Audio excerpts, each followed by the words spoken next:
कृष्णा।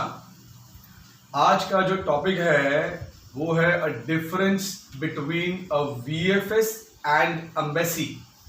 बहुत सारे एजेंट्स और स्टूडेंट्स को ऐसा लगता है कि ये दोनों एक ही हैं। आप वीएफएस में गए हो और वहीं पर ही आपका वीज़ा लगना है, वहीं सारे काम होने हैं। तो आज थोड़ा मैं आपको डिफरेंस समझाता हूँ इन दोनों के अंदर। और एक बहुत इंटरेस्टिंग स्टोरी मैंने सुनी है वीएफएस के स्टार्ट होने की, वो भी सुनाता हूँ आपको मैं। वीएफएस जो है वो 2001 में शुरू हुआ था और वीएफएस के जो हेड है, जो सीईओ हैं, जिन्होंने इसको शुरू करा, वो है मिस्टर जुबीन। एक बड़ी इंटरेस्टिंग स्टोरी आती है मिस्टर जुबीन की वीएफएस शुरू करने के लिए। 2001 से पहले मिस्टर जुबीन यूएस का वीजा लेने के लिए यूएस एम्बेसी की लाइन में लगे हुए थे और बड़े परेशान हो रहे थे कि सर्विसेज को लेकर, प्रोसेस को लेकर, स्ट्रक्चर सिस्टम को लेकर, चीज़ों को लेकर। तो वहाँ उनके दिमाग में एक आइडिया आया। सोचो, एक व्यक्ति वीज़ा की लाइन में लगा हुआ है, वहाँ पर खड़े होकर उसको एक आइडिया आता है कि क्यों ना मैं यूएस एम्बेसी से बात करूँ कि मैं उनको ऐसी एडमिनिस्ट्रेटिव सर्विसेज उनकी मैं आउटसोर्स कर लूँ और वो मैं दूँ उनको मैं। तो वहाँ से ये वीएफएस शुरू हुआ। तो पहला 2001 के अंदर उन्होंने यूएस एम्बेसी से उनके काफ़ी डॉक्यूमेंटेशन प्रोसेस का उन्होंने आउटसोर्स अपने पास ले लिया। और फिर 2007 में इनको जब यूके का बिजनेस मिला तो वो कंपनी के लिए बहुत बड़ा टर्निंग पॉइंट हो गया था। वहां से कंपनी एकदम से ही पूरे वर्ल्ड वाइड ग्रो हो गई थी। कम से कम आज की डेट में 150 के आसपास इनके ऑफिसेज होंगे एंड ह्यूज नंबर ऑफ इनके पास स्टाफ है। वीएफएस की जो फुल फॉर्म है उससे आपको समझ आएगा कि वीएफएस करता क्या है। वीएफएस की फुल फॉर्म है वीजा फैसिलिटेशन सर्विसेज। तो इसका मतलब कि वीएफएस वीजा नहीं लगाता, वो वीजा की फैसिलिटेट करता है आपके लिए सर्विसेज को। टेक्निकली वीएफएस एक कॉन्ट्रैक्टर है। मैं देसी भाषा में समझा रहा हूं। वीएफएस एक कॉन्ट्रैक्टर है जिसने गवर्नमेंट से कॉन्ट्रैक्ट लिया हुआ है उनके क्लाइंट्स को सर्विसेज देने के लिए।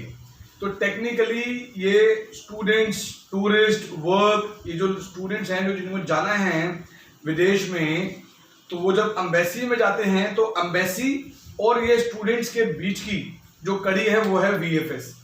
ये कोई गवर्नमेंट बॉडी नहीं है, ये एक individual private equity fund body है जिसके बहुत सारे वो हैं, डायरेक्टर्स हैं, इक्विटी फंड के पार्टनर्स हैं, एसोसिएट्स हैं। आज की डेट में जो वीएफएस का हेड ऑफिस है वो है दुबई में, जो हेड ऑफिस है। लेकिन वीएफएस आपसे सारा डॉक्यूमेंटेशन प्रोसेस करती है, सारा आपका बायोमेट्रिक प्रोसेस करती है, लेकिन वीजा का आपको देना या नहीं देना, visa grant, visa issuing service, वो सिर्फ और सिर्फ एम्बेसीज के पास है। तो always remember, VFS is visa facilitation services, it's not a visa issuing services. Visa issuing authority सिर्फ एम्बेसी के पास है। अब एम्बेसी क्या है? एम्बेसी उस कंट्री की एक रिप्रेजेंटेटिव यहां पर है। जैसे कि अगर मैं स्टूडेंट वीजा में बोलूं तो हम अक्सर बोलते हैं कि इस कंट्री की, इस यूनिवर्सिटी के रिप्रेजेंटेटिव इंडिया में आए हुए हैं जो आपको ऑन स्पॉट एडमिशन दे देंगे। जैसे हम बोलते हैं अपने बारे में कि हम लोग माल्टा के कॉलेज के इंडिया रिप्रेजेंटेटिव हैं, हमारे पास आपको एडमिशन देने के प्रोसेस हैं, हम काफी सारी सर्विसेज आपको यहाँ देते हैं।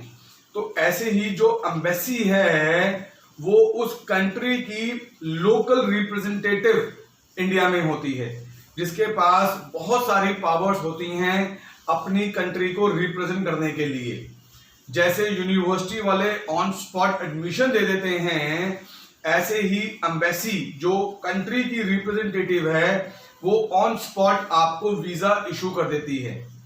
तो आप वीएफएस में गए, वहां पर आपने अपने डॉक्यूमेंट सबमिट करे। जब आप डॉक्यूमेंट करते हो तो वीएफएस आपके डॉक्यूमेंट्स को स्कैन करता है। वो जो स्कैनिंग होती है, जिस समय वो वीएफएस में स्कैनिंग होती है उसी समय पर उस एम्बेसी के अंदर भी वो स्कैनिंग आ जाती है। तो एम्बेसी का ऑफिस अलग है, वीएफएस का ऑफिस अलग है। आपने वीएफएस में स्कैनिंग करी पर वो डॉक्यूमेंट स्कैन होकर एम्बेसी में आ गए। ओरिजिनल पासपोर्ट आपने वीएफएस में सबमिट करा। अब वो जो ओरिजिनल पासपोर्ट आपने वीएफएस में सबमिट करा, वो पासपोर्ट और कई कंट्रीज में ओरिजिनल डॉक्यूमेंट्स भी सबमिट होते हैं, तो वो सारे के सारे डॉक्यूमेंट्स और आपके पासपोर्ट वो जाते हैं फिर एम्बेसी में। वीएफएस वीजा इशू नहीं करता, तो वीएफएस वो डॉक्यूमेंट एम्बेसी भेजता है। एम्बेसी उन डॉक्यूमेंट्स को असेस करती है, चेक करती है। वहां पर अगर कोई इंटरव्यू है तो हो सकता है कि वो इंटरव्यू के लिए एम्बेसी आपको कॉल करेगी, आ जाओ। कभी कभी ऐसा भी होता है कि इंटरव्यू आपका वीएफएस में हो रहा है पर वो वीएफएस नहीं ले रहा है इंटरव्यू।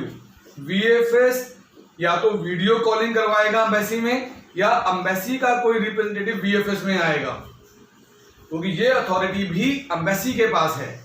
तो एम्बेसी आपके डिसीजन को लेना या नहीं लेना, वीजा ग्रांट नहीं होना या वीजा ग्रांट होने की अथॉरिटी सिर्फ एम्बेसी के पास ही है।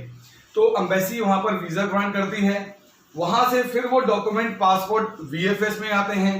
फिर वीएफएस में या तो आप जाकर कर सकते हैं कलेक्ट, और अगर आपने कोरियर सर्विस ली है तो वो आपको कोरियर कर देगा VFS. So this is the major difference between a VFS and embassy.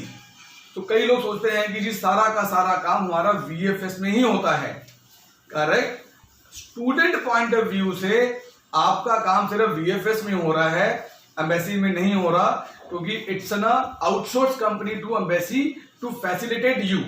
पर अगर कहीं इंटरव्यू होना है, कोई डिस्कशंस होनी है, किसी जगह पे डाउट है, तो एम्बेसी भी आपको डायरेक्ट कॉल कर सकती है। अगर मैं स्पेसिफिकली माल्टा के लिए बोलूं तो माल्टा के अंदर आपके डॉक्यूमेंट सबमिट तो वीएफएस में होते हैं, पर इंटरव्यू आपका एम्बेसी में होता है। पर इंटरव्यू के बाद जब आपको पासपोर्ट मिलता है वीजा लगकर, वो वीएफएस से आता है। तो आई एम श्योर कि अभी आप समझ गए होंगे कि वीएफएस क्या है। आप क्लाइंट हो, वीएफएस एक कॉन्ट्रैक्टर है और एम्बेसी एक इशूइंग अथॉरिटी है। हमारी कंपनी वीमार्स करियर कंसल्टेंट्स प्राइवेट लिमिटेड, हम लोग ऑलमोस्ट 30 कंट्रीज के लिए स्टूडेंट वीजास करते हैं। हमारे offices Dubai, Hyderabad, Sirsa, Kurukshetra. Head office हमारा दिल्ली नोएडा के अंदर है।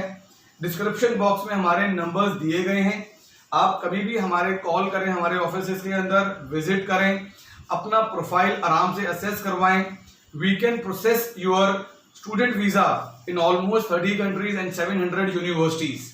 मैं Aman Shukla, I am the CEO of the company. Thank you so much. Hare Krishna.